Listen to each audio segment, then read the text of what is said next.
love you, HaKadosh Baruch Hu. You know, if you listen to my videos, you hear me talk about my mom's a lot.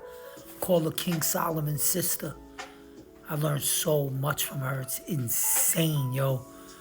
Just great esoteric spiritual wisdom. Like I told you, when your mouth is closed, you can't get in trouble. They say silence is golden. It sounds kind of like, what do you mean golden? You can get confused by that. But she makes it real easy.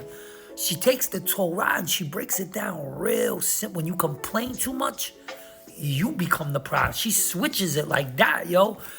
You're a girl. Some guy just broke up with you. You know what the first thing she's going to tell you? Tell him it's your loss.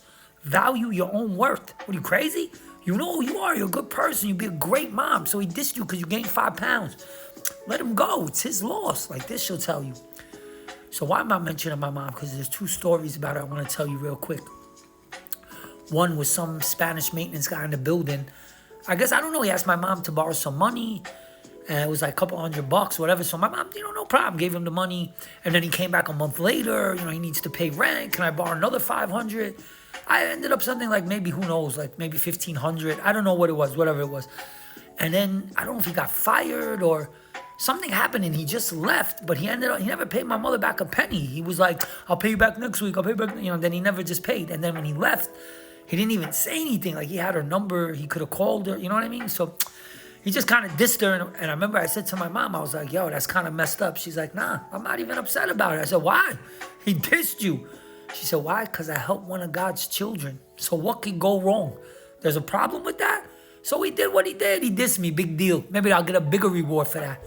I said, wow, this lady is dope. I like the way she thinks, yo. One time somebody owed me in a basketball camp or dodgeball, soccer. I forgot what it was. Yo, one of my camps I ran. And he let his kids come to my camp a couple of times free, and I let him. But I told him, after the second time, you got to pay me, whatever. Yeah, I got you. He owed me something like $20. I don't know, something small. And his kids stopped coming, and he never paid. So I left him a couple of messages. Yeah, when you get a chance, give me the $20. And he kept ignoring me, so I was getting upset. So you know what my mother told me? She goes, Stink, for $20, you never have to speak to this guy for the rest of it. He's not going to call you for this $20. You know that, right? So don't call him, and you got rid of him for eternity. I only got 30 seconds. Another quick story. My mom, she goes to pay for food in a supermarket. A guy starving, whatever, steals bread for his family, can't pay. So the owner gets first. I'm calling the cops, whatever. So I said, no, let me pay. She said, absolutely. The guy said, no, he needs to learn a lesson. They called the cops. So my mother said to the cops, please do not arrest him. I'll pay. My mom was nudging them so much they wanted to arrest her. She came back crying. I tried to help, but the cops stopped me.